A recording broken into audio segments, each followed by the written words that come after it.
Good evening. It's Friday, July 19, and this video segment that I call My Perspective and Comments.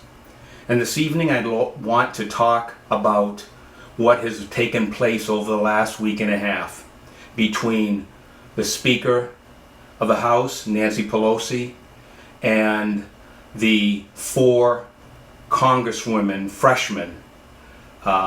They have been going back and forth with Nancy Pelosi, and now they have a new name.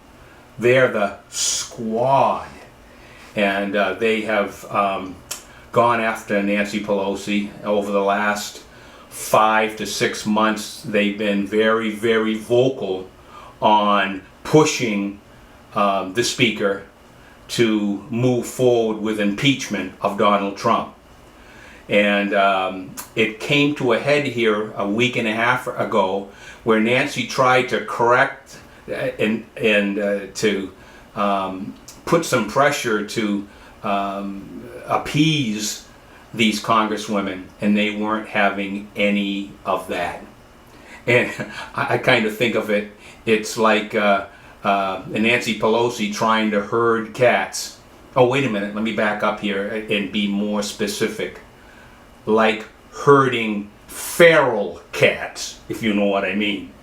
So, the Democrats and Nancy Pelosi have no one to blame but themselves. I mean, this has been a trend. If you think back now, Barack Obama, what was he doing when he would leave the country and go to France or go to Europe?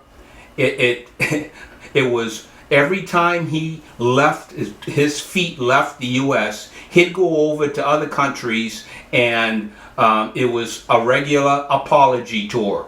He was apologizing for America. And you never heard Barack Obama talking about the exceptionalism of America and the opportunities that are there for in this country. It was always an apology. But what I want to point out too is these Democrats have no one to blame but themselves. And I say that, look, when you try and make a pet of a rattlesnake, the inevitable is going to happen. You're going to get bit. And Nancy Pelosi is feeling the sting from the Squad. And the Squad is made up of Ocasio-Cortez, Ilhan Omar, Rashida Tlaib, and Ayanna Pressley. And they have really been showing their colors of being upset with America. And really, they're among many voices that outright display and vocalize their hate of America. And especially when you talk about Tlaib and Omar, I mean, they're always talking about their hatred for Israel.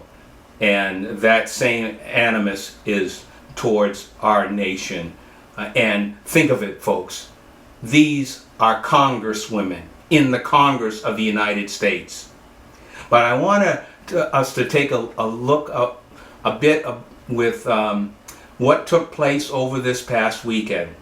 Now, the feud had been going on with these malcontents, and the very public fight, and what that public fight really was showing many Americans, Democrats and Republicans, is that the Democratic Party leadership are finding themselves between a rock and a hard place, trying to appease these far left individuals in the far left end of the party, and trying to keep some sanity, what little they have, together.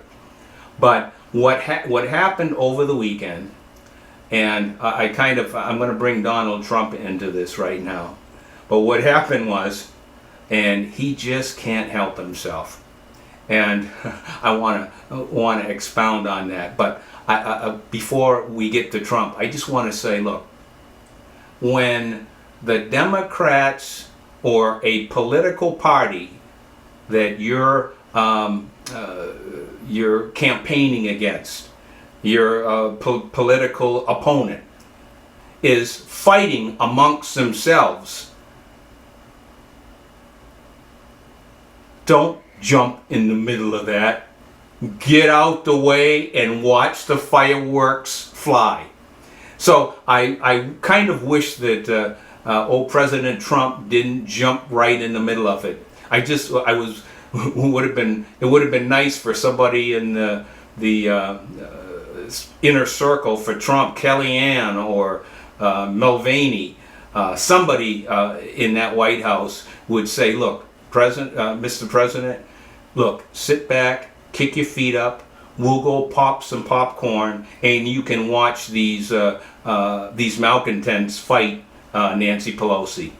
But folks, that didn't happen. Donald Trump stepped right dab in the middle of this war that was going on with Pelosi and the squad. Now look, I know Donald Trump, he's a bull in the china shop, and he's a disruptor, and that's exactly what he did. You know, he called those congresswomen out, you know, for their outright discouraging of American values, and really the hatred that they're showing towards America. And Donald Trump called them out on it and said, look, if you don't like America and you hate America, then there's other countries you can go to. You don't have to stay in America. And that's all he had to say. It was war at that point. Now Donald Trump couldn't help himself. He got into the middle of it. But folks, the squad couldn't control themselves, and they came back at Donald Trump and they took the masks off and they showed America exactly what they're all about, and they confirmed everything that Donald Trump was saying. So look, Donald Trump, I would have, you know, let a 2 or 3 days news cycles go by and let the Pelosi and the squad duke it out, so to speak. But what Donald Trump ended up doing is he knows that anything he says, if he says the sky is blue, these crazies are going to say, no, the sky is green. So Donald Trump forced them to show themselves. And that's a good thing. Every time we have these far left, like these congresswomen are mouthing their displeasure to America and our way of life, it solidifies the fact that those that love America aren't with that crowd. They're not going to vote for those people. So I would say that although I would have waited a little bit, a few news cycles, a few days, Donald Trump, again, he's a disruptor. He's a bull in the china shop, and he forced those congresswomen, or he didn't force them. They went into a delusion and of anger, and they showed themselves for their true color.